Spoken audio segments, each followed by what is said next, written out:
Hi everyone, welcome to the 15-month update about being a dad. Thanks for following me on my journey, I really appreciate it. So last month my dad retired from work and we celebrated at his house, which is in the same state that I live in, so that was pretty easy. I had some extended family members come from around the country, so that was good seeing them and catching up. With my dad retiring and Father's Day coming up pretty soon, I was reflecting on my own upbringing with my dad and thinking about the times we spent together and his parenting style and things like that, which at the time I did appreciate him a lot. Luckily, I understood that he worked really hard to provide for the family and sacrificed a lot, and he was either with us, my brother and I, or working most of the time. He didn't have a lot of free time. Like I said, it's something I appreciated and recognized at the time, but now that I'm a dad and I haven't seen my friends very much at all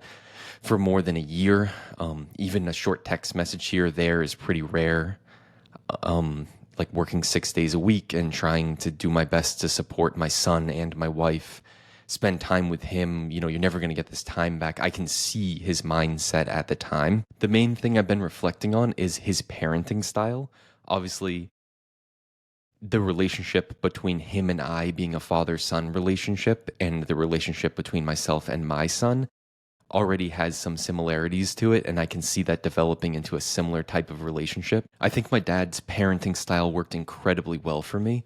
I'm a pretty independent person. I stay on task pretty well. I'm fairly hardworking. I find things I'm interested in academically and athletically and in different aspects of life. And I do need some support, but not too much. So maybe my mom could have been slightly overbearing for me and maybe was a little too nosy and trying to be involved in some ways. Probably not as bad as a lot of the parents today being, quote unquote, bulldozer parents and things like that, kind of clearing any obstacle away. But definitely, my dad allowed me to kind of branch out a little bit more, and I would imagine that there was some compromises with my mom winning most of the arguments about how to raise us. Some of the problems I had with my parents, for example, may have been more because my mom kind of won that battle between the mom and dad, um, trying to figure out who who's going to win that and how you're going to raise the kids and things like that. But overall, my dad was very engaged with me. He would ask me, hey, do you want to go for a bike ride? Do you want to practice sports? He would get home from work and make sure that he could coach some of my sports teams growing up and was always there for games.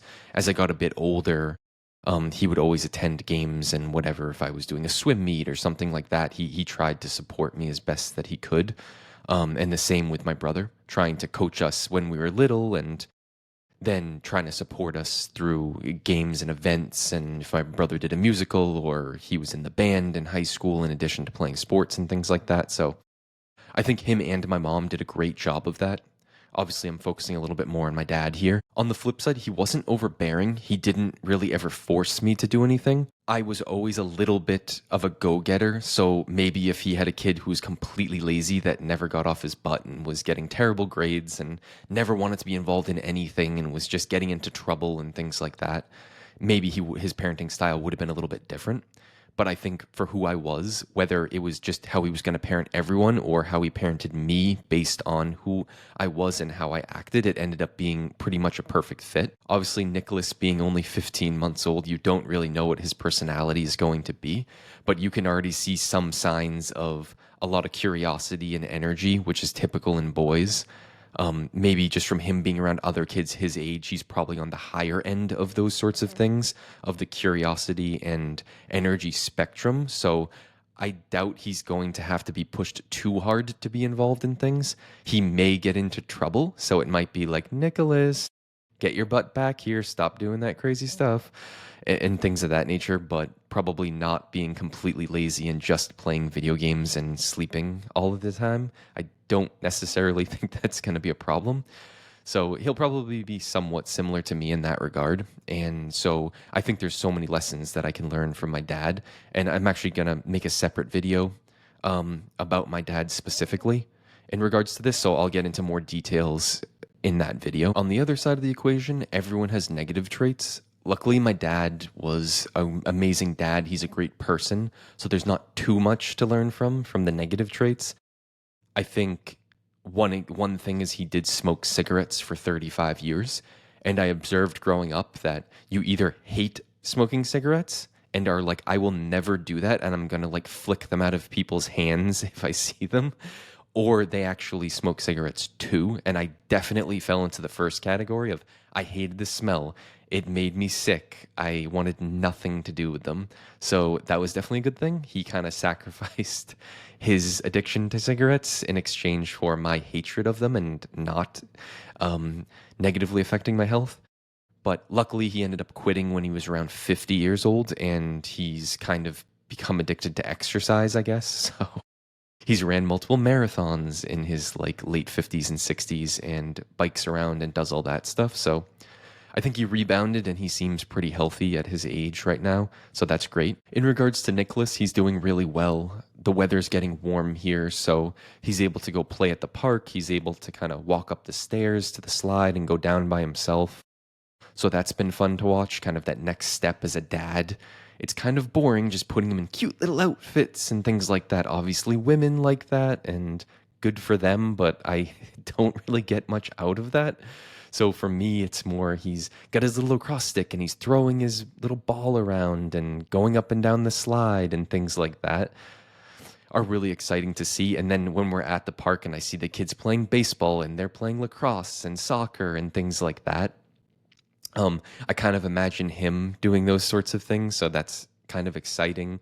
You know, obviously not now, but, 2 or 3 years from now, he'll probably get a little bit involved in organized sports. Although obviously it's ridiculous when they're 5 years old because they just kind of run around and chase the ball and lose interest and, and things like that. But it's definitely cute. That being said, it's very obvious that Nicholas is a high energy kid. He'll probably be labeled as ADHD or something along those lines in the United States, which is very common for the boys that can't sit still. Um, he is curious and he can concentrate on things, but there's no question he's going to have a lot of energy.